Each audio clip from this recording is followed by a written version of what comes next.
आगे अगर मैं बात करूं ह्यूमन डेवलपमेंट की, तो यहां पर डॉक्टर अमृता सेन जो है वो ह्यूमन डेवलपमेंट के बारे में उनकी क्या राय। अच्छा, आगे हम बात करते हैं 4 पिलर्स ऑफ ह्यूमन डेवलपमेंट। आपने सुना होगा कि भाई कि सस्टेनेबिलिटी का मतलब क्या है कि जो अपॉर्चुनिटीज आज के लिए अवेलेबल है हमारे पास। तो अगर मैं अप्रोचेस की बात करूं कि हम जब डेवलपमेंट की बात करते हैं तो हम डेवलपमेंट में कौन कौन सी अप्रोचेस को इन्वॉल्व करते हैं, इसके बारे में हम बात करते हैं एक बहुत ही इंपॉर्टेंट चीज के बारे में, that is human poverty index. अब समझो। हेलो एवरीवन, क्या हालचाल, क्या हालचाल, क्या हालचाल। I hope you all are doing good. तो भाई आज के इस लेक्चर की हम बात करें तो सर आज आप कौन सा चैप्टर पढ़ाने वाले हो। तो आज हम the fundamentals of human geography का जो चैप्टर नंबर 3 है, ह्यूमन डेवलपमेंट, इसके बारे में हम बात करेंगे। बहुत ही प्यारा चैप्टर है, बहुत ही इंटरेस्टिंग चैप्टर है। एंड आई होप जितने भी चैप्टर्स मैंने अभी तक डाले हैं वो सारे चैप्टर्स तुमने देख लिए होंगे और उनसे क्लैरिटी भी मिली होगी। अगर आप इस लेक्चर को रिवीजन पर्पस के लिए देख रहे हो, this lecture is going to be the best, मैं इतना बोल सकता हूं, ठीक है ना। बस क्या करना है आपको, स्टार्टिंग से लेके एंड तक इस लेक्चर में बने रहना है, आपको एक एक चीज समझ में आएगी। बहुत ही प्यारा चैप्टर है, ठीक है। Okay sir, so without wasting further time let's start this chapter. अच्छा, अगर मैं इस चैप्टर की बात करूं तो इस चैप्टर में हम ह्यूमन डेवलपमेंट के बारे में बात करेंगे, ठीक है सर।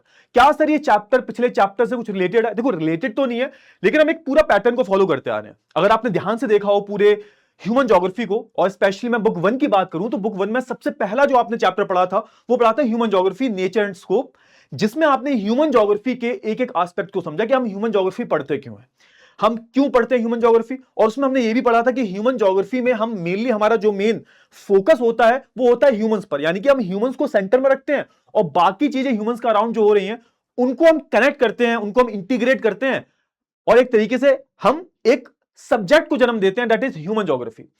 सेकेंड चैप्टर में हमने ह्यूमन ज्योग्राफी के सबसे इंपॉर्टेंट एस्पेक्ट को समझा, दैट इज पॉपुलेशन। क्योंकि बहुत सारे लोग जब कलेक्ट हो जाते हैं, उनके नंबर्स कलेक्ट हो जाते हैं, एक क्लस्टर डेवलप हो जाता है, तो उसको हम पॉपुलेशन नाम देते हैं। तो हमने पॉपुलेशन को समझा, पॉपुलेशन को पैटर्न को समझा, क्या रिलेशन है फिजिकल एनवायरमेंट का पॉपुलेशन के साथ में, ठीक है सर। अब मैंने आपको एक चीज और बोली थी कि जब तक किसी सब्जेक्ट का इंसानों पर क्या फर्क पड़ता है या फिर इंसानी डेवलपमेंट पर क्या फर्क पड़ता है, या फिर आप बोल सकते हो जब तक कोई भी सब्जेक्ट इंसान के फायदे के लिए इस्तेमाल नहीं किया जा रहा, इंसान के वेलफेयर के लिए इस्तेमाल नहीं किया जा रहा, तो वो सब्जेक्ट को पढ़ने का कोई फायदा नहीं है, ठीक है ना। और यहीं पर आता है हमारा ये चैप्टर ह्यूमन डेवलपमेंट। अच्छा, अब ये जो ह्यूमन डेवलपमेंट शब्द है कोई नया शब्द नहीं है। अगर आपको याद होगा क्लास 10th में भी आपने पढ़ा था, जैसे जो चैप्टर है हमारा डेवलपमेंट चैप्टर, इकोनॉमिक्स का नंबर 1 चैप्टर है डेवलपमेंट, उसमें भी आपने ह्यूमन डेवलपमेंट के कुछ एस्पेक्ट को समझा। हमने एचडीआई के बारे में सुना, हमने यूएनडीपी के बारे में समझा, और वो सारी चीजें हम यहां पर भी पढ़ेंगे, ठीक है ना। तो कहने का मतलब यह है कि इस चैप्टर में हम अपने बारे में बात करेंगे, हम इंसानों के बारे में बात करेंगे और इंसानी डेवलपमेंट के बारे में बात करेंगे कि क्या मतलब होता है ह्यूमन डेवलपमेंट का, ठीक है ना। So let's start this chapter without wasting further time. तो समझो कि सबसे पहला जो कॉन्सेप्ट है इस पूरे चैप्टर में, ये पूरा आपका एनसीईआरटी है। प्रॉपर मैं एनसीईआरटी से लाया, लेकिन एनसीईआरटी का पूरा हम रिवीजन कर रहे हैं। पूरा ऐसा नहीं है लाइन बाय लाइन पढ़ेंगे, लाइन बाय लाइन अगर आपको पढ़ना है तो दूसरे लेक्चर्स पढ़े हुए हैं वो आप देख सकते हो। हम सिर्फ एक रिवीजन पर्पस के लिए इस पूरे चैप्टर को देख रहे हैं। अगर मैं इस पूरे पैराग्राफ की बात करूं जो कि आपके डेवलपमेंट का, ह्यूमन डेवलपमेंट का एक इंट्रोडक्टरी पार्ट है, तो सिंपल सी बात है, स्टार्टिंग में इन्होंने डेवलपमेंट और ग्रोथ में डिफरेंस बताया है कि क्या डिफरेंस होता है डेवलपमेंट एंड ग्रोथ में। डेवलपमेंट की जब मैं बात करता हूं तो एक अलग कॉन्सेप्ट है, ग्रोथ की मैं बात करता हूं एक अलग कॉन्सेप्ट है। दोनों को बच्चे मिक्स कर देते हैं कभी कभी। एक्चुअल में जब मैं ग्रोथ की बात करता हूं, क्योंकि ग्रोथ आपने पॉपुलेशन वाले चैप्टर में भी पढ़ा था, तो ग्रोथ का मतलब हमेशा पॉजिटिव नेगेटिव से होता है। Growth can be negative, growth can be positive. Growth एक क्वांटिटेटिव एस्पेक्ट है, यानी कि जब हम नंबर्स के बारे में बात करते हैं, परसेंटेज के बारे में बात करते हैं, उस टाइम पर हम ग्रोथ को यूज करते हैं। और ग्रोथ हमेशा एक क्वांटिटेटिव टर्म ही रहता है। हम नंबर्स के बारे में बात करते हैं, जब भी हम नंबर को शो करते हैं इंक्रीमेंटल फॉर्म में, डिक्रीमेंटल फॉर्म में, नेगेटिव है, पॉजिटिव है, तो हमेशा हम ग्रोथ का यूज करते हैं। But when it comes to the development, तो development is completely different. Development is always a qualitative concept. यहां पर हम किसके बारे में बात करते हैं? गुड के बारे में बात करते हैं। एक गुणात्मक एक कॉन्सेप्ट है ये। यानी कि जब मैं बात करता हूं डेवलपमेंट का, तो आप ये नहीं बोल सकते कि positive development, negative development. Development अपने आप में ही पॉजिटिव है, यानी कि जब आप डेवलपमेंट शब्द यूज कर रहे हो तो आपको पॉजिटिव डेवलपमेंट का इस्तेमाल करने की जरूरत नहीं है। और याद रखना, जब मैं डेवलपमेंट की बात करता हूं तो डेवलपमेंट कभी नंबर्स या परसेंटेज की बात नहीं करता। डेवलपमेंट बात करता है एक क्वालिटेटिव इंक्रीमेंट के बारे में, एक वैल्यू एडिशन के बारे में। जैसे मैं तुमसे बोलूं तुम्हारी हाइट पहले 5.5 फुट थी, अब 5 फुट 10 इंच हो चुकी है, तो ये डेवलपमेंट नहीं है तुम्हारा, ये तुम्हारी ग्रोथ है कि तुम्हारी हाइट बढ़ गई है। लेकिन अगर मैं बोलूं क्या डेवलपमेंट हुआ है, तो मैं श्योर नहीं हूं, क्योंकि हो सकता है कि डेवलपमेंट तो तब होगा ना कि जब आप इंटेलिजेंट हो या फिर अपने पर्सनैलिटी में कुछ चेंज करो, आपकी कम्युनिकेशन स्किल्स इंप्रूव हो जाए, आप 10th में आपने टॉप कर दिया, तो ये सारा आपका डेवलपमेंट हो सकता है क्योंकि आपने लाइफ में बहुत कुछ अचीव कर लिया है। लेकिन अगर हाइट बढ़ गई है तो it's not a development, it's a positive growth. Simple सी बात है। और यहां पर ये पूरे पैराग्राफ में बस इसी के बारे में जो है बताया गया है डेवलपमेंट के बारे में, ठीक है ना। अच्छा, अब समझो, अब इंसानी डेवलपमेंट के बारे में जब मैं बात करता हूं बच्चा, तो समझना, जब मैं इंसानी डेवलपमेंट के बारे में बात करता हूं तो मैं किसके बारे में बात कर रहा हूं, तो समझो कि अगर मैं बात करूं ह्यूमन डेवलपमेंट के बारे में, तो 60s 70s में क्या होता था कि हमने डेवलपमेंट का जो मीनिंग निकाला था वो बहुत ज्यादा इनकम सेंट्रिक था। मतलब ये कि हम हर एक देश को जब कंपेयर करते थे, इवन आज भी यही होता है, तो हम हमेशा कंपेयर करते थे उनकी इनकम के बेसिस पे, कि जिस देश की इनकम ज्यादा है, जिस कंट्री की इनकम बहुत ज्यादा है, तो वो कंट्री की पोजीशन हमेशा स्ट्रांग होगी। लेकिन क्या ये एक ह्यूमन डेवलपमेंट है? यानी कि समझो कि जब मैं बात करता हूं कि कोई भी देश में लोगों की एवरेज इनकम बहुत ज्यादा है, तो हमने क्या मान लिया था, हमने कंप्लीटली हम उसी में आइसोलेटेड थे कि भैया किसी की इनकम ज्यादा है तो वो डेवलप्ड है। इनकम के अलावा, पैसे के अलावा कोई दूसरे एस्पेक्ट भी होते हैं, उन पर कोई बात नहीं करता था। और ये बहुत ज्यादा आप बोल सकते हैं यूरोसेंट्रिक एक तरीका था ह्यूमन डेवलपमेंट को आंकने का, जो कि काफी गलत था। और आप देखोगे आगे चलकर बहुत सारे जो हमारे थिंकर्स होंगे इस पर सवाल उठाएंगे कि भाई what about other things, what about health, what about education, what about equality, what about freedom. तो उसके बाद आप देखोगे कि आपको नए नए चेंजेस होते हुए दिखाई देंगे। यहां पर स्टिल ये लोग ग्रोथ एंड डेवलपमेंट के बारे में बात कर रहे हैं। सर क्लियर हुआ ना? हाँ है ना? फटाफट से बताओ जल्दी से, क्लियर हुआ? और हाँ, एक चीज हमेशा याद रखना कि जब मैं बोलता हूं पॉजिटिव ग्रोथ, तो पॉजिटिव ग्रोथ का हमेशा मतलब ये नहीं होता कि डेवलपमेंट। मतलब सर, मतलब ये कि मान के चलो मैं एक स्टेटमेंट देता हूं कि 2015 में जो पॉपुलेशन थी वो 1 लाख थी और 2020 में वो पॉपुलेशन 1.5 लाख की हो गई। अब ये क्या हुआ है सर? ये एक ग्रोथ हुई है। ग्रोथ कैसी हुई है? ये पॉजिटिव ग्रोथ हुई है। क्या आप बोल सकते हो उस डेटा से कि सर यहां पर डेवलपमेंट भी हुआ है? नहीं बोल सकते, बिकॉज डेटा इज इनसफिशिएंट। मैंने आपको बताया ही नहीं कि क्या क्या क्वालिटेटिव 2015 से 2020 में उस कंट्री में पॉपुलेशन बढ़ने के अलावा क्या क्या चेंजेस हुए हैं। क्या वहां का इंफ्रास्ट्रक्चर इंप्रूव हुआ है? क्या वहां की हेल्थ इंप्रूव हुई है? क्या वहां की एजुकेशन इंप्रूव हुई है? क्या वहां पे ह्यूमन राइट्स का लेवल बढ़ा है? तो ये सारी चीजें मैंने आपको बताई नहीं है, तो आप बोल नहीं सकते कि वहां पर डेवलपमेंट हुआ है। ये डेटा इनसफिशिएंट है, यानी कि जरूरी नहीं है जहां पर पॉजिटिव ग्रोथ हुई हो वहां पर आपको डेवलपमेंट देखने को मिले। आई होप आपको इतनी चीजें क्लियर हो गई होंगी, ठीक है ना। बस आपको इन दोनों पैराग्राफ में बस यही देखना है, ये सारी चीजें देखनी है आपको, ठीक है। एग्जाम्पल भी मैंने दे दिया, सब कुछ दे दिया है, ठीक है सर। आगे आते हैं। अच्छा, अब मैं बात करता हूं ये आइडिया है जो है ह्यूमन डेवलपमेंट का। जैसा थोड़ी देर पहले मैंने आपको बताया कि जो ह्यूमन डेवलपमेंट का आइडिया है ये 90s के बाद आपको इमर्ज होते हुए दिखाई देगा कि जो रियल एस्पेक्ट था ह्यूमन डेवलपमेंट का, अपार्ट फ्रॉम इनकम, क्योंकि बहुत सारे जो इकोनॉमिक्स हैं, बहुत सारे जो थिंकर्स हैं, उन्होंने तरीके पर सवाल उठाने शुरू किए भाई कि सिर्फ और सिर्फ इनकम का तरीका तो हो नहीं सकता भाई। फिर तो ऐसा सऊदी अरेबिया की हम बात करें, खैर आज के टाइम पर सऊदी अरेबिया में बहुत सारे इंप्रूवमेंट आए हैं, बट उस टाइम पर आप देखोगे सऊदी अरेबिया के पास जितना पैसा है, या फिर जो हमारे ये जो मिडिल ईस्ट वाले जितने भी कंट्रीज हैं, यहां पर जितना लोगों के पास पैसा है शायद ही किसी के पास होगा, क्योंकि यहां पर बहुत सारे पेट्रोल रिजर्व्स हैं, पेट्रोलियम के रिजर्व्स हैं। बट स्टिल वहां पर उनकी जो वुमेन कंडीशन है, व्हाट अबाउट दैट कंडीशन? समझो कि वहां पे वुमेन एम्पावरमेंट नहीं है, वुमेन राइट्स की कोई वैल्यू नहीं है वहां पर रूल्स रेगुलेशंस ने अगर टफ है कि बात बात पे तो मौत की सजा दे दी जाती है। तो ये सारी चीजें, अब भाई अब उनके पास तो पैसा अच्छा खासा है, उनकी पर कैपिटा इनकम बहुत अच्छी है, but what about other stuff? तो ये बात यहां पर बोली जाती है कि ठीक है, इनकम एक तरीका है, एक इनकम हमेशा एक अव्वल तरीका है, क्योंकि ऑब्वियसली आपकी जब इनकम ज्यादा होगी तो जितनी भी मटेरियलिस्टिक चीजें हैं उसका आप सुख भोग पाओगे। क्योंकि समझो कि पैसा है तुम्हारे पास तो ऑब्वियसली तुम पढ़ाई भी अच्छी कर पाओगे, पैसा है तुम्हारे पास, ऑफ कोर्स ऑब्वियसली तुम्हारे जो पेरेंट्स हैं वो तुम्हें एक अच्छी हेल्थ केयर फैसिलिटीज दे पाएंगे, और तुम्हारे पास पैसा है तो एक तुम बेटर लाइफ जी सकते हो। बट फिर भी आप देखोगे अपार्ट फ्रॉम इनकम, हम इनकम को सबसे ऊपर रखते हैं। यही बात तुमने क्लास 10th में पढ़ी थी कि इनकम सबसे ऊपर रहेगी हमेशा, लेकिन सिर्फ इनकम रहेगी ये गलत बात है ना। और यहां पर, और ये जो कॉन्सेप्ट है दिया किसने? ह्यूमन डेवलपमेंट का जो कॉन्सेप्ट है, जो आज के टाइम पर हम एचडीआई बोलते हैं ना इसको, जो हर साल यूनाइटेड नेशन का एक प्रोग्राम है, यूएनडीपी जिसको हम बोलते हैं, यूनाइटेड नेशन डेवलपमेंट प्रोग्राम, ये हर साल एक रिपोर्ट निकालता है एचडीआई। अब ये रिपोर्ट इजाद किसने की थी, है ना, किसने बनाई थी ये रिपोर्ट? और आप देखोगे ये जो रिपोर्ट है ये इनकम के अलावा अदर एस्पेक्ट्स में भी आपको रैंक करती है। और ये रिपोर्ट के जो जिसने इन्वेंट की थी ये रिपोर्ट, वो थे हमारे डॉक्टर महबूब उल हक साहब। और इसमें दो बहुत बहुत महत्वपूर्ण इकोनॉमिक्स का नाम है, एक तो हमारे महबूब उल हक साहब जो है, और दूसरे हमारे अमर्त्य सेन। ये दोनों की हम बात करें तो ये अनडिवाइडेड इंडिया में पैदा हुए थे। अगर मैं अमर्त्य सेन की बात करूं ये बंगाल साइड के थे, और अगर मैं महबूब उल हक साहब की बात करूं तो ये वैसे तो पाकिस्तान के थे, लेकिन ये अनडिवाइडेड इंडिया में पैदा हुए थे। दोनों बहुत अच्छे दोस्त थे, और दोनों साथ में कॉलेज में, दोनों ने साथ साथ कॉलेज भी किया था। शायद एक बार देख लेना, स्टैनफोर्ड में पढ़े थे शायद, एक बार चेक कर लेना, ठीक है ना। हाँ शायद वहीं पढ़े थे दोनों, वहां इनकी दोस्ती हुई, और वहां पर इन्होंने आप देखोगे साथ साथ रिसर्च की, और फिर ये कॉन्सेप्ट निकल के आता है ह्यूमन डेवलपमेंट का। ठीक है, ह्यूमन डेवलपमेंट का ये कॉन्सेप्ट निकल के आता है। ओके सर, आगे अगर मैं बात करूं ह्यूमन डेवलपमेंट की, तो यहां पर डॉक्टर अमर्त्य सेन जो है वो ह्यूमन डेवलपमेंट के बारे में उनकी क्या राय थी, उनके क्या ओपिनियंस थे, क्योंकि समझो इनके जो ओपिनियंस हैं वो बहुत मैटर करते हैं। कैसे करते हैं मैटर, कैसे करते हैं मैटर, बताओ। तो समझो कि अगर मैं बात करता हूं डॉक्टर महबूब हक साहब के बारे में, तो आप देखोगे कि ये जो भाई साहब थे, इन्होंने बिल्कुल ह्यूमन डेवलपमेंट के तरीके को बदल के रख दिया। इन्होंने बोला कि जो डेवलपमेंट है ना, वो ऐसा होना चाहिए कि लोगों की चॉइसेस को एनलार्ज करे सर, उनकी लाइफ्स को इंप्रूव करे। यानी कि इन्होंने डेवलपमेंट का मतलब सिर्फ इनकम सेंटर नहीं रखा, इन्होंने बोला कि नहीं, जब तक डेवलपमेंट ऐसा नहीं होगा कि लोगों की चॉइसेस बढ़े, यानी कि जो लोग करना चाहते हैं वो करें, हम उनको इस काबिल बना दें, हम उनको इस लायक बना दें कि वो अपनी चॉइसेस को खुद चूज कर सके, हमें क्या करना है।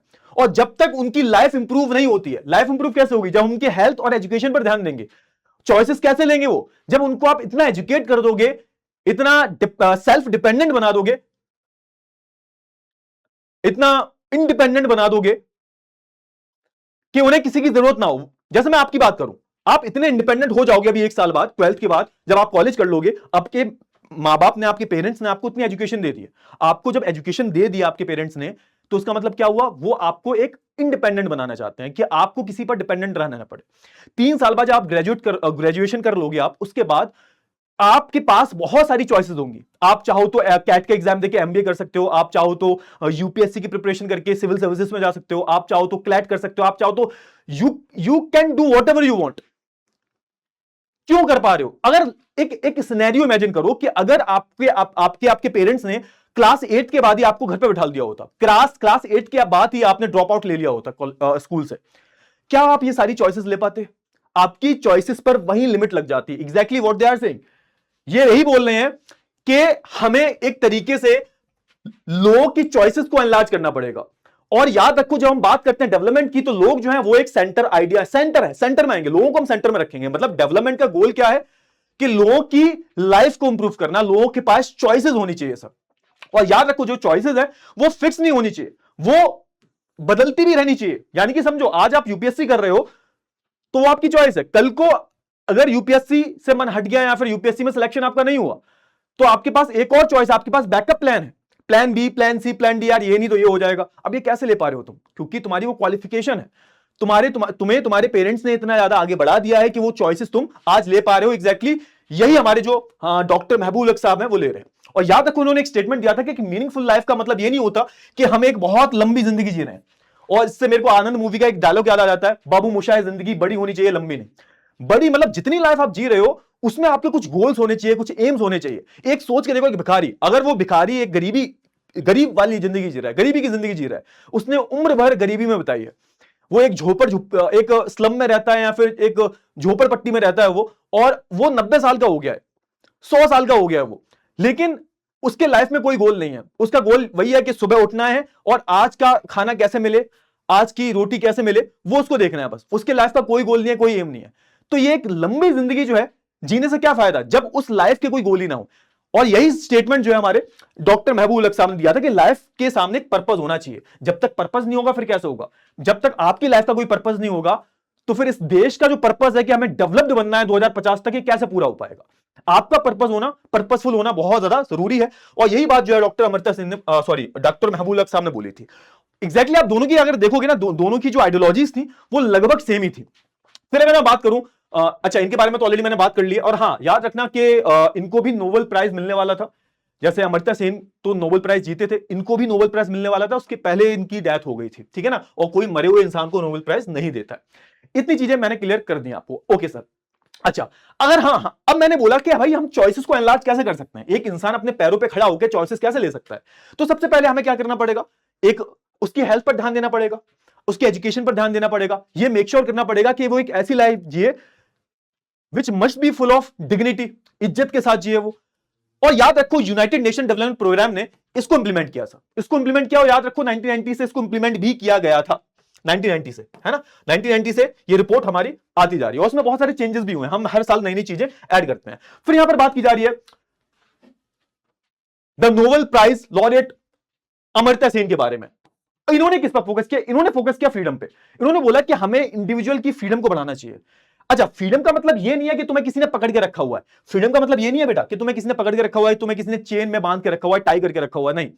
फ्रीडम का मतलब ये है कि freedom to make choices, freedom to do whatever you want. क्या आज आपके पास है? आज ठीक है, अभी तुम कुछ कमा नहीं रहे हो, अभी तुम अर्न नहीं कर रहे हो, अभी तुम्हारे पास कंप्लीट फ्रीडम नहीं है। क्यों? क्योंकि अभी आप बीच में हो, अभी कहीं, अभी आपका जो एक तरीके से आपका डेवलपिंग फेज चल रहा है अभी आपका, अभी आप जो चाहो वो नहीं कर सकते आप, ठीक है, बहुत सारी अभी बंदिशें हैं। लेकिन जब आप इंडिपेंडेंट हो जाओगे, कहीं काम करोगे एक लेवल पे आके, तो शायद आप वो सारी काम कर पाओगे। आपका मन है घूमने का, आप घूमोगे, आपका काम है कुछ एक्स्ट्रा करिकुलम एक्टिविटी करने का, वहां करोगे, गेम्स में जाने का, स्पोर्ट्स में जाने का, एक्टिंग करने का, वो सब करोगे आप। This is called freedom. Freedom का मतलब ये नहीं कि तुम्हें किसी ने पकड़ के रखा हुआ है, फ्रीडम टू मेक चॉइसेस। आप समझो, जैसे मैंने अभी एक एग्जांपल दिया था, फॉर एग्जांपल मैं एक एग्जांपल देता हूं, उससे पूरा क्लियर हो जाएगा। एक 8 साल की बच्ची है, उसके माँ बाप ने उसको स्कूल पढ़ाया, वो 6, 7, 8 तक पढ़ी, 8 के बाद उसके माँ बाप ने उसको स्कूल से निकाल दिया, ड्रॉप आउट ले लिया उसने। क्यों? क्योंकि माँ बाप ने उसको ये बोल दिया कि बेटा तुम्हारी शादी भी तो करनी है, इतने पैसे हमारे पास नहीं है, और उसकी 10th में शादी कर दी गई। अब वो इतनी इंटेलिजेंट बच्ची थी कि उसका मन था डॉक्टर बनने का, ठीक है सर। अब ये बात पास्ट की है, अब 10, 12, 15 साल हो चुके हैं, वो 22, 23 साल की हो चुकी है, उसका एक बच्चा भी है, और वो सिर्फ 8वीं तक पढ़ी है, और वो अपने हस्बैंड पर डिपेंडेंट है।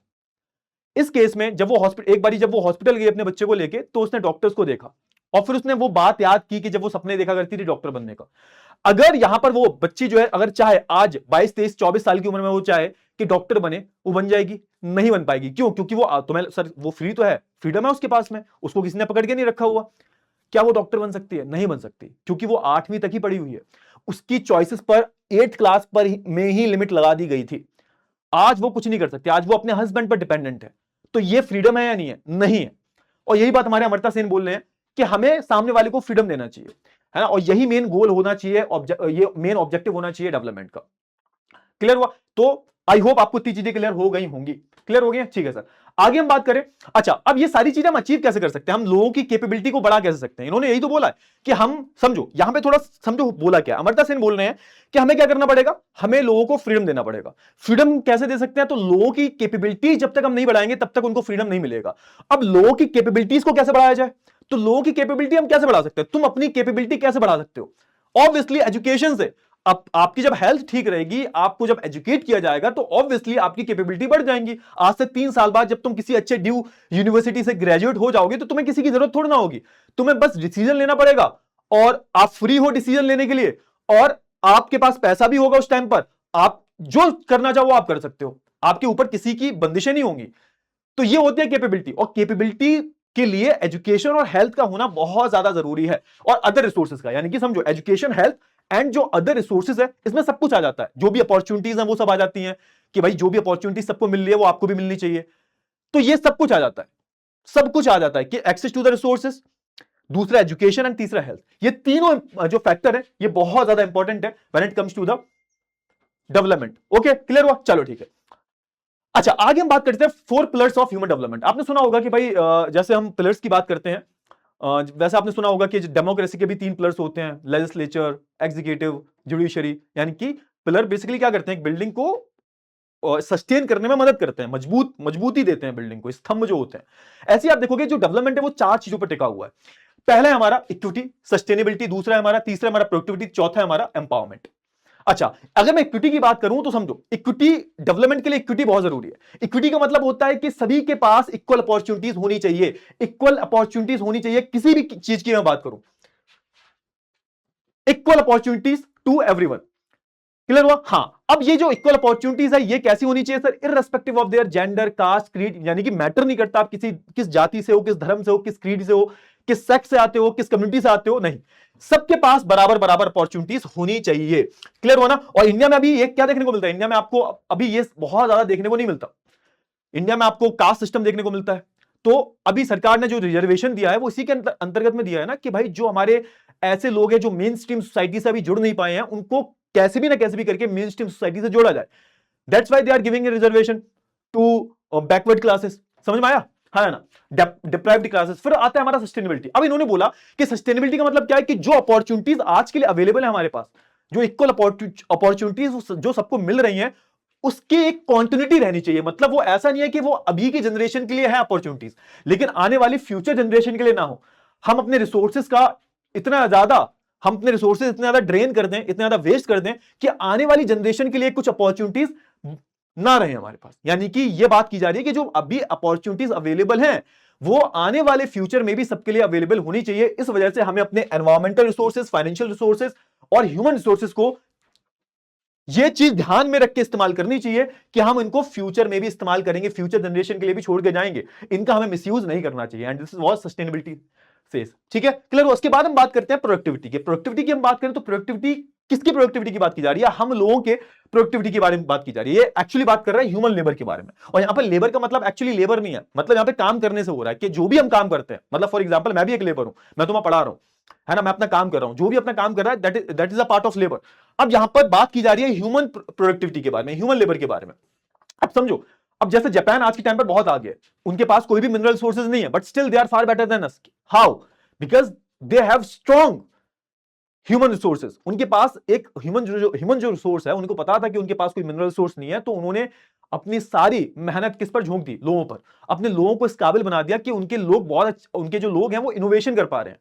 सबसे ज्यादा पेटेंट कहां फाइल होते हैं? जापान में फाइल होते हैं। सबसे ज्यादा टेक्नोलॉजी कहां यूज की जाती है? जापान में यूज की जाती है। क्यों? क्योंकि उन्होंने अपने ह्यूमन पर इन्वेस्ट किया है सर। और प्रोडक्टिविटी की हम बात करें तो हम इसको कैसे एनरिच कर सकते हैं? सिंपल सी बात है, उनकी कैपेबिलिटीज को बढ़ा के। कैपेबिलिटीज कैसे बढ़ा सकते हैं? उनको एजुकेट करके और उनके हेल्थ को ध्यान देके और उनको बराबर एक्सेस देना है रिसोर्सेज का।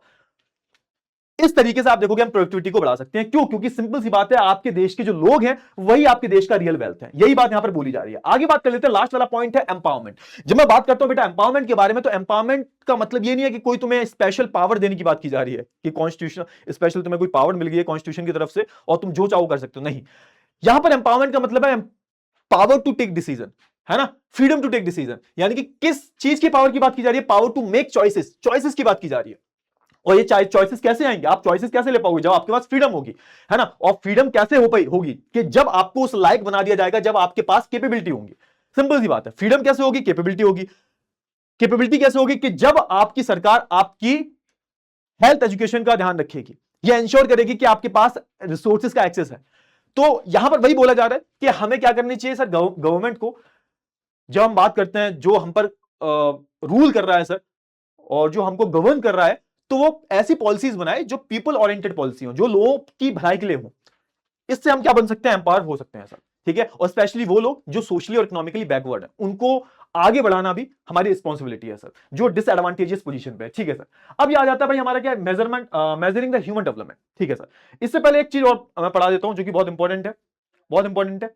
हाँ, ये बहुत इंपॉर्टेंट है, ये बहुत इंपॉर्टेंट है। इनको जल्दी जल्दी पढ़ लेते हैं। Very very important, very very important. ये एग्जाम में काफी बारी पूछ लिए जाते हैं, बहुत बारी पूछ लिए जाते हैं। एक मिनट रुक जाओ बेटा, एग्जाम में पूछ लिए जाते हैं, इनको याद करना है प्रॉपर।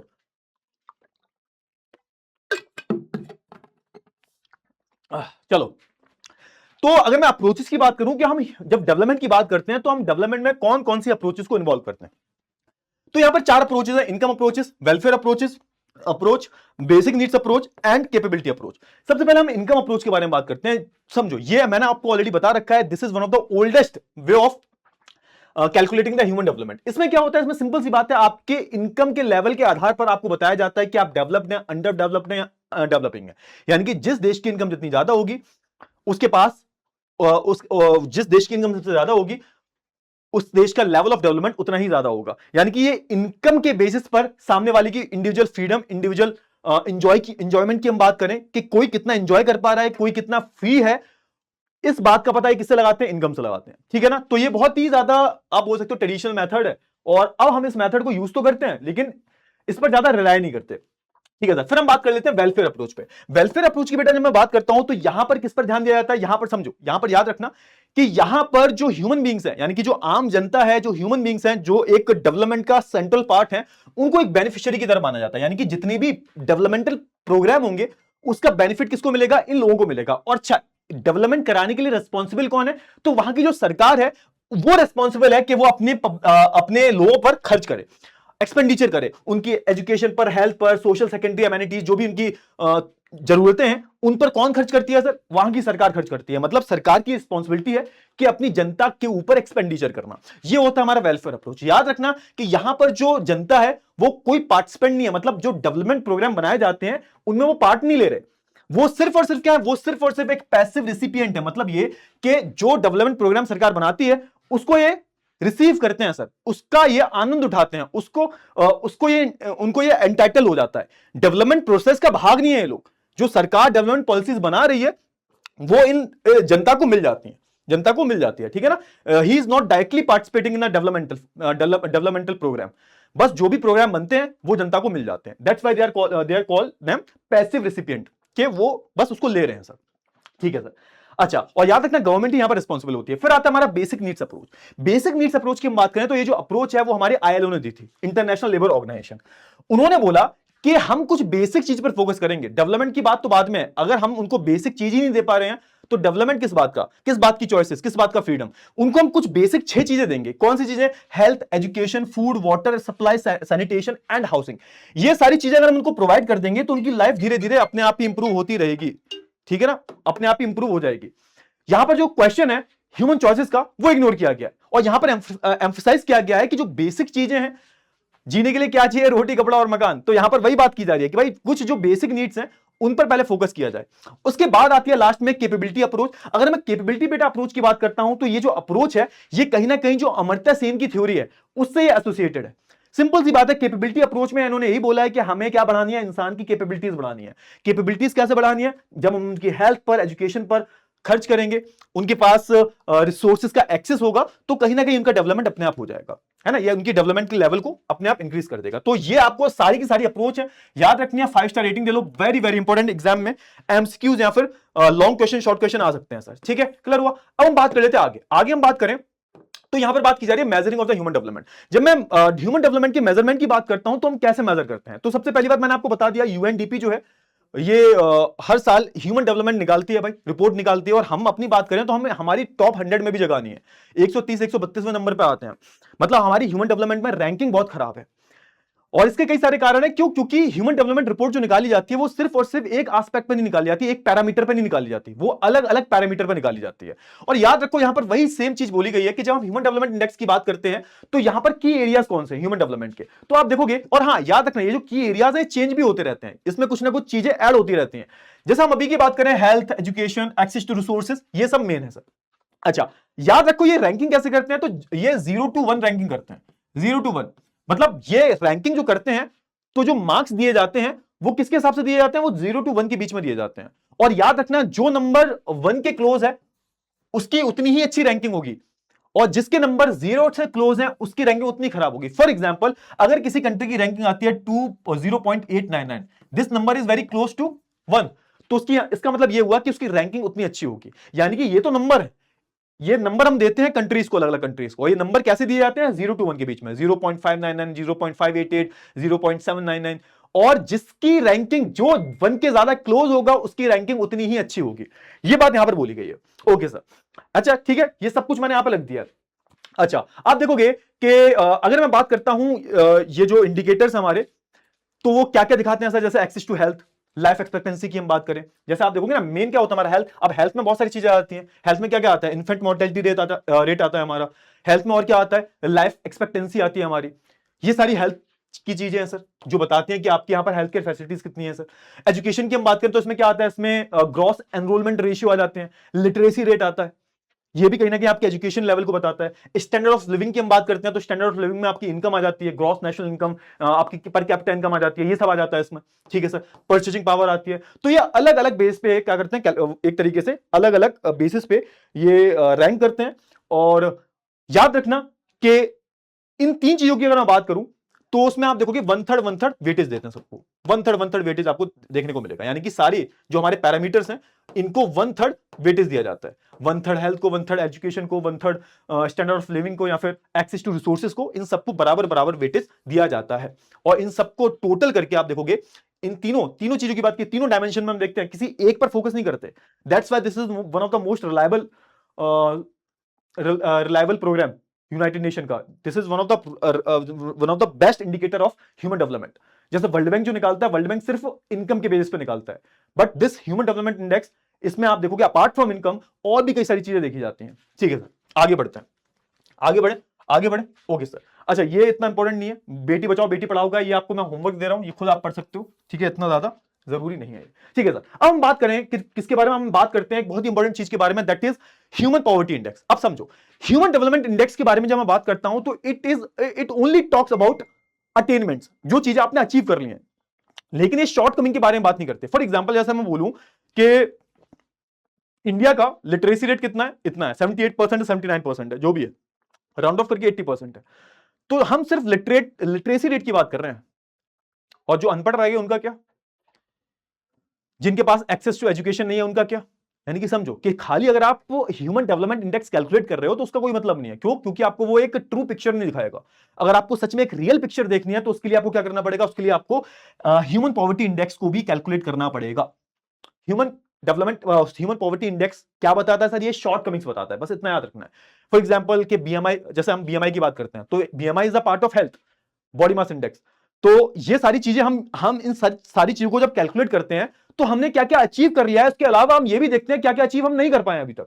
कितने लोग अंडर नरिश्ड हैं अभी हमारे देश में, कितने लोगों के पास एजुकेशन नहीं पहुंच रही, कितने लोगों के पास क्लीन वाटर नहीं पहुंच रहा, कितने लोगों के पास फूड नहीं पहुंच रहा। तो ये सारी की सारी चीजें, they all are the part of human poverty index, और इन दोनों को साथ में हम कैलकुलेट करते हैं, इन दोनों के साथ में रख के उसके बाद हम किसी कंक्लूजन में आते हैं। यानी कि सिर्फ और सिर्फ हम human poverty index, human development index नहीं देखते, उसके साथ साथ हम उसको कंपेयर भी करते हैं ह्यूमन पॉवर्टी इंडेक्स के साथ में, है ना। क्यों? क्योंकि आप देखोगे human development index only talks about the attainments. Okay sir, बहुत बढ़िया, आगे हम बात कर लेते हैं, आगे हम बात कर लेते हैं। ठीक है सर, अप्रोचेस का, हाँ यहां पर एक बॉक्स दे रखा है आपके चैप्टर में जिसमें भूटान की कहानी बताई गई है। अब भूटान की हम बात करें तो भूटान में आप देखोगे कि अलग ही सीन चल रहा है। यहां पर जो डेवलपमेंट मेजर किया जाता है वो किया जाता है हैप्पीनेस के बेसिस पे, ग्रॉस नेशनल हैप्पीनेस। ये बहुत इंपॉर्टेंट है, इससे कोई ना कोई सवाल बन सकता है आपके सीयूईटी में और आपके बोर्ड एग्जाम में। अगर मैं इसकी बात करूं तो आप देखोगे ये कंट्री की प्रोग्रेस जो है कैसे देखते हैं सर, ये कंट्री की प्रोग्रेस देखते हैं अनमटेरियलिस्टिक चीजों से। यानी कि बोलते हैं कि मटेरियलिस्टिक चीजें जो होती हैं वो हमें आनंद देती हैं, वो हमें प्लेजर देती हैं, but at the same time वो एक कीमत के साथ हमें, एक कॉस्ट के साथ हमें देती हैं वो प्लेजर। यानी कि इंडस्ट्रियलाइजेशन हो गया, मॉल्स खुल गए, बिल्डिंगें बन गई, है ना, जो भी हुआ, अम्यूजमेंट पार्क बन गए, लेकिन इसकी कीमत चुकानी पड़ती है, इसको एनवायरमेंट को कीमत चुकानी पड़ती है। और याद रखना है Bhutan is only the country in the world जो एक कार्बन नेगेटिव है। कार्बन एमिशन यहां पे होता ही नहीं है, बल्कि कार्बन नेगेटिव है। यहां पर 70% जंगल है, यानी कि पूरे भूटान की हम बात करें 30% लैंड एरिया पे लोग रहते हैं, बाकी 70% जंगल ही जंगल है। पूरे भूटान में आपको जंगल दिखेगा, ठीक है ना। तो आप याद रखो ये लोग किस पर फोकस करते हैं, तो ये लोग अनमटेरियलिस्टिक चीजों पर फोकस करते हैं। एक है ना, जैसे स्पिरिचुअलिटी की हम बात करें, स्पिरिचुअल लाइफ की हम बात करें, आत्मा का परमात्मा से मिलन की हम बात करें, क्या चीजें आपको खुशी देती हैं, अपने नेचर पर ज्यादा फोकस करते हैं लोग, और ये मटेरियलिस्टिक चीजों पर थोड़ा कम फोकस करते हैं। तो याद रखना, यहां पर आप देखोगे भूटान की हम बात करें, they are doing very good actually, human development index में भी इनकी अच्छी खासी रैंकिंग है, इंडिया से बेटर रैंकिंग है। ठीक है सर, अच्छी बात है। आगे हम बात करें, हाँ तो मैंने ये आपको बता दिया था कि 1990 से यूएनडीपी ने इसको इंप्लीमेंट करना शुरू किया, पब्लिश करना शुरू किया, और हर साल ये रिपोर्ट पब्लिश की जाती है। ठीक है सर, याद रखना कि जब मैं बात करता हूं कंपैरिजन की, अब एक टॉपिक है यहां पर नया, और यहां पर कंपैरिजन की बात की जा रही है कि इंडिया का जो कंपैरिजन है अलग अलग कंट्री से, इंटरनेशनल कंपैरिजन की बात की जा रही है। ये टॉपिक थोड़ा गलत हो गया, कोई बात नहीं, इसको काट देना, ठीक है। हाँ, तो यहां पर इंटरनेशनल कंपैरिजन की अगर मैं बात करूं ह्यूमन डेवलपमेंट की, तो ये बहुत इंटरेस्टिंग है। मतलब ये इंटरेस्टिंग कैसा है सर, कि अगर आपकी पर कैपिटा इनकम या फिर आपकी टोटल इनकम ज्यादा है तो उसका मतलब ये नहीं है कि आपकी अच्छी रैंकिंग होगी। यानी कि size of the territory and per capita income are not directly related to the human development. ये दोनों ह्यूमन डेवलपमेंट से डायरेक्टली रिलेटेड नहीं है। मतलब आपकी टेरिटरी बहुत बड़ी है तो उसका मतलब ये नहीं होगा कि आपकी रैंकिंग भी उतनी अच्छी होगी, क्योंकि यहां पे एक एग्जांपल दिया गया है। जैसे फॉर एग्जांपल मैं बात करूं श्रीलंका, त्रिनिडाद की हम बात करें, टोबैगो की बात करें, तीनों जो देश हैं ये इंडिया से बहुत छोटे देश हैं, but in terms of ranking they are far better than India. India से बेटर है एचडीआई की रैंकिंग में, एचडीआई की रैंकिंग में इंडिया से अच्छी खासी इनकी रैंक दिखाई देती है, डिस्पाइट हैविंग स्मॉल इकोनॉमी और लो इनकम, है ना। आप देखोगे अगर मैं इंडिया के, अच्छा अगर आप इंडिया के अंदर भी बात करोगे और इंडिया के अंदर भी अलग अलग स्टेट्स को कंपेयर करोगे, तो अलग अलग स्टेट्स में अगर आप कंपेयर करोगे तो हरियाणा की, पंजाब की, इवन गुजरात की जो पर कैपिटा इनकम है ये फार better then Kerala, but still HDI ranking में सबसे ऊपर हमेशा कौन सा दिखेगा आपको, राज्य केरला दिखेगा। समझो क्यों, क्योंकि मैंने बोला ना, income is not only the parameter of measuring the human development according to the HDI. ठीक है ना, क्लियर हुआ। आप देखोगे कि लो पर कैपिटा इनकम होने के बाद भी यहां पर आपको पंजाब गुजरात की जो रैंकिंग है वो लो दिखती है as compare to the Kerala. यहां पर यही बात बताने की कोशिश की गई है। अच्छा, टॉप 10 रैंक कंट्रीज की हम बात करें तो देखो स्विट्जरलैंड, नॉर्वे, आइसलैंड, ये रैंकिंग चेंज होती रहती है। ये रैंकिंग चेंज होती रहती है, ठीक है ना, रैंकिंग चेंज होती रहती है। और नंबर की अगर मैं बात करूं, मैंने आपको बताया था कि जो वेरी हाई रैंकिंग मतलब बहुत ज्यादा हाई डेवलपमेंट है, 69 कंट्रीज आते हैं, 0.800 इनकी आपको इनकी स्कोर इतना है इनका। स्कोर मैंने बोला था स्कोर कैसे देते हैं, 1 to 0 देते हैं स्कोर। और 1 to 0 के स्कोर में जो कंट्री 1 के क्लोज होती है, 1 के क्लोज होती है, 0 to 1, सॉरी मैंने उल्टा लिख दिया था, जो कंट्री 1 के क्लोज होती है वो उसकी उतनी ही अच्छी, उतनी बेटर रैंकिंग होगी। 69 countries very high, 0.700 to 0.799, 49 countries. हम कहां पर आते हैं, तो बेटा हम आते हैं यहां पर, हम यहां पर लाई करते हैं कहीं ना कहीं। 42 कंट्रीज आती हैं, इसमें इंडिया आता है, हमारा इंडिया भी इसी में आता है। उसके बाद लो की हम बात करें तो इसमें आती है 33 कंट्रीज, बस हो गया। ये 2023-24 की रिपोर्ट है और ये रिपोर्ट हर साल चेंज होती रहती है। अच्छा, अब यहां पे समझो कि अब यहां पे बताया जा रहा है कि जो कंट्रीज हाई में आती हैं उनकी हाई रैंकिंग क्यों है, उसके पीछे लॉजिक है, इसके पीछे पूरा रीजन है। ऐसा नहीं है कि हाई रैंकिंग है इसके पीछे कोई लॉजिक नहीं है, कोई रीजन नहीं है, नहीं। जिन कंट्रीज की रैंकिंग हाई है, जिनकी मीडियम है, जिनकी लो है, उसके पीछे क्या क्या रीजन है। अब जैसे हम बात करें जिन कंट्रीज की आपको हाई ह्यूमन डेवलपमेंट रैंकिंग देखने को मिलती है, क्यों देखने को मिलती है, क्योंकि समझो इन कंट्रीज में आपको एक चीज सिमिलर मिलेगी। एक टाइम पर ये सारी की सारी कंट्रीज जो थी वो इंपीरियल पावर थी, मतलब इन्होंने गरीब बेचारे छोटे मोटे देशों को, और या फिर आप छोटे मोटे देश क्या बड़े बड़े देशों को इन्होंने लूटा है, लूट के उनका जो वेल्थ है वो ड्रेन किया है। और इसका बेस्ट एग्जांपल हम ही है, इंडिया। ब्रिटिशर्स या फिर ब्रिटेन की मैं बात करूं, अगर उनका मैप आप देखोगे तो आपको जूम इन करना पड़ता है, उसके बाद दिखाई देता है। बट इतने छोटे से देश ने इस इतने बड़े देश को 200 सालों तक गुलाम बना के रखा, और 200 सालों के बाद हमारा जो पूरा वेल्थ है, हमारे जो पूरे रिसोर्सेज हैं, ऑलमोस्ट सारे रिसोर्सेज ड्रेन कर लिए हैं। और यहां पर इसी चीज की बात की जा रही है, एक टाइम पर इंपीरियल पावर्स थी, उसका फायदा उठाया इन लोगों ने। सोशल डाइवर्सिटी बहुत कम होती है ऐसे कंट्रीज में। अब जहां पर समझो, जहां पर डाइवर्सिटी बहुत ज्यादा है वहां पर आपको हमेशा कॉन्फ्लिक्ट देखने को मिलेंगे। याद रखो, हमेशा यह होता है कि जिस कंट्री में डाइवर्सिटी बहुत ज्यादा होती है on the basis of religion, language, caste, culture, वहां पर उतने ही ज्यादा आपको कॉन्फ्लिक्ट या इंस्टेबिलिटी देखने को मिलती है। लेकिन यहां पर आपको डाइवर्सिटी देखने को नहीं मिलती। मैक्सिमम कंट्रीज जो है क्रिश्चियंस हैं, या फिर आज की टाइम की मैं बात करूं ये एथीस्ट बन चुके हैं, ये किसी रिलीजन को बिलोंग नहीं करते, तो आप देखोगे इनकी डाइवर्सिटी बहुत कम है। और याद रखो ये पुराने टाइम के इंडस्ट्रियलाइज्ड कंट्रीज हैं, यानी कि यहां पर इंडस्ट्रियलाइजेशन हो चुका है। तो ये सारी फैक्टर्स हैं कहीं ना कहीं जो इनको एक, और हाँ याद रखो इनकी जो सरकार है वो मैक्सिमम किस पर एक्सपेंडिचर करती है, क्योंकि समझो इनको डिफेंस में इतना खर्च करना नहीं है, सारे के सारे कंट्री नेटो का पार्ट है, डिफेंस पे इतना खर्च करना नहीं है, इनके कोई दुश्मन एनिमी नहीं है, कोई एनिमी नहीं है, दुश्मन टेरिटरी नहीं है इनकी, एनिमी टेरिटरी कोई है ही नहीं। हमारे तो पाकिस्तान इधर बैठा हुआ है, बांग्लादेश भी अब तो आके दिखाता है हमें, ऊपर चाइना बैठा हुआ है, तो हमें तो अपने डिफेंस पर खर्च करना पड़ेगा ना। लेकिन इनका डिफेंस का खर्चा बच जाता है क्योंकि नाटो का पार्ट है और इनके आसपास कोई दुश्मन नहीं है, सारे पीसफुली रह रहे हैं, यूरोपियन यूनियन का पार्ट है भाई। तो ये मैक्सिमम पैसा किस पर लगाते हैं, तो पब्लिक वेलफेयर पे, पब्लिक एक्सपेंडिचर ही करते हैं लोग, सोशल वेलफेयर पर ही पैसा लगाते हैं। इसलिए यहां पर आप देखोगे हेल्थ, एजुकेशन सब कुछ बढ़िया है सर, है ना। तभी आप देखोगे इंडिया से बहुत सारे लोग यहां पर चले जाते हैं अपने एजुकेशन के लिए, सेटल डाउन हो जाते हैं यहां पर। फिर आप देखोगे बहुत सारी जो कंट्री है, जो 42 कंट्रीज है जिसकी मैंने बात करी थी, 42 ये वाली जो कंट्रीज है, ये वाली मीडियम वाली। अब यहां पर क्यों सर, यहां पर मीडियम लेवल का क्यों देखने को मिलता है आपको, मीडियम लेवल का डेवलपमेंट, और इसमें इंडिया भी आती है। अब जहां पर आपको मीडियम लेवल का डेवलपमेंट देखने को मिलता है, तो ये सारी कंट्रीज कब इमर्ज हुई है, सेकंड वर्ल्ड वॉर के बाद। हमारी कंट्री भी इमर्ज हुई थी 1947 में, एक कंट्री बना था, एक देश बना था। उससे पहले तक हम गुलाम थे, तो हम गरीब थे, ऑब्वियसली हमें पूरा लूट लिया गया था। और समझो ये बहुत ही लॉजिकल चीज है कि जो आज ऊपर बैठा हुआ है वो इनकी वजह से ऊपर बैठा हुआ है, और आज हम इस पोजीशन पे जो बैठे हुए हैं वो उनकी वजह से बैठे हुए हैं, क्योंकि उन्होंने हमें लूट लिया पूरा यार, सब कुछ बर्बाद कर दिया हमारा। ठीक है, आप देखोगे कि पहले ये फॉर्मल कॉलोनीज हुआ करती थी, अंग्रेजों का रूल था यहां पर, यूरोपियंस का रूल था यहां पर। और याद रखना कि ऐसे कंट्रीज में आपको पॉलिटिकल इंस्टेबिलिटी देखने को मिल सकती है या फिर सोशल अपराइजिंग भी देखने को मिल सकती है। क्यों, क्योंकि यहां पर डाइवर्सिटी बहुत होती है। ओके सर, बहुत बढ़िया। आगे हम बात कर लेते हैं लो वाली की। अब 33 कंट्रीज जो हैं ये वेरी वेरी लो में आती हैं सर। इसमें मैक्सिमम जो कंट्रीज हैं अफ्रीका की हैं सर। यहां पर आपको हमेशा क्या दिखता है सर, यहां पर आपको पॉलिटिकल टर्मोइल दिखता है, कोई एक स्टेबल गवर्नमेंट नहीं होती। यहां पर बहुत सारे जो गुट होते हैं लोकल में, बहुत सारे जो यहां पे इंसर्जेंसीज होती रहती हैं, लोकल के ग्रुप्स होते हैं, आपस में लड़ते रहते हैं, उनकी अलग अलग आइडियोलॉजिकल डिफरेंसेस हैं, रिलीजियस डिफरेंसेस हैं, इसकी वजह से आपस में लड़ते रहते हैं, सिविल वॉर चलता रहता है। कुछ ही यहाँ पर जो कुछ है ना होते हैं, कुछ लाइक तरीके से बाहुबली टाइप के लोग वही रूल करते हैं, तो गरीबी बहुत ज्यादा है, इनइक्वालिटी बहुत ज्यादा है। तो ऐसे कंट्री यहाँ पर 33 देखने को मिलते हैं आपको। ठीक है, क्लियर हुआ? ओके सर, बहुत ही बढ़िया। चलिए ठीक है, अब यहाँ पर इंटरनेशनल कंपैरिजन की जब मैं बात करता हूं तो यहाँ पर मैंने सारी कंट्रीज का कंपैरिजन कर लिया है, और यहाँ पर फाइनली ये बताया गया है कि ऐसा नहीं है कि अगर एक कंट्री में डेवलपमेंट बहुत ज्यादा हो रहा है और दूसरी कंट्री में डेवलपमेंट बहुत कम हो रहा है, तो हम ब्लेम करते हैं किसके लिए? ब्लेम करते हैं हम क्या ब्लेम करते हैं सर? कि वहां पे कल्चर अलग है, कल्चरल डेवलपमेंट है वहां पे। वही लिखा हुआ, often people tends to blame low level of human development on the culture of the people, कि भाई वहां पे लोगों का जो कल्चर है उसकी वजह से, वहां पे जो डाइवर्सिटी देखने को मिलती है उसकी वजह से आपको वहां पे एचडीआई लो मिलता है। बट ऐसा यहां पे गलत बोला गया है। यहां पे वही चीज बोली गई है, फॉर एग्जाम्पल एक्स कंट्री जो है उसका एक लो ह्यूमन डेवलपमेंट है, क्योंकि वहां के जो लोग हैं वो किसी वाई रिलीजन को फॉलो करते हैं और किसी जेड कम्युनिटी से बिलोंग करते हैं। ये स्टेटमेंट अपने आप में मिसलीडिंग है। क्यों? क्योंकि यहां पे बोला जा रहा है कि जो डेवलपमेंट है वो कैसे होता है सर? वो हाई लेवल का जब डेवलपमेंट आपको तभी देखने को मिलता है जब वहां पर जो गवर्नमेंट होती है वो अपने एक्सपेंडिचर को सोशल सेक्टर पर, लोगों पर खर्च करती है। हेल्थ, सोशल सेक्टर में हेल्थ, एजुकेशन, है ना, ये सारी चीजें आती हैं, हेल्थ, एजुकेशन, और भी आप बहुत सारी चीजों को ले सकते हो सर। हेल्थ एजुकेशन में वैसे मैक्सिमम चीजें तो हेल्थ एजुकेशन में इंफ्रास्ट्रक्चर, इंडस्ट्रियलाइजेशन, ये सारी चीजें आ जाती हैं सोशल सेक्टर में। तो यहां पे बोला गया है कि जो ऐसे स्टेटमेंट्स होते हैं वो अपने आप में मिसलीडिंग होते हैं। और यहां पे पूरा बताया गया है कि जो आज के टाइम पर कंट्रीज बेस्ट बनी हुई बैठी हुई हैं, जिनका ह्यूमन डेवलपमेंट सबसे ऊपर है, सबसे अव्वल दर्जे का है, वहां पर आपको एक चीज कॉमन मिलेगी कि ये सारे जो देश होते हैं, ये सारे देश अपने लोगों पर खर्च करते हैं, ये सोशल सेक्टर पर मैक्सिमम पैसा खर्च करते हैं।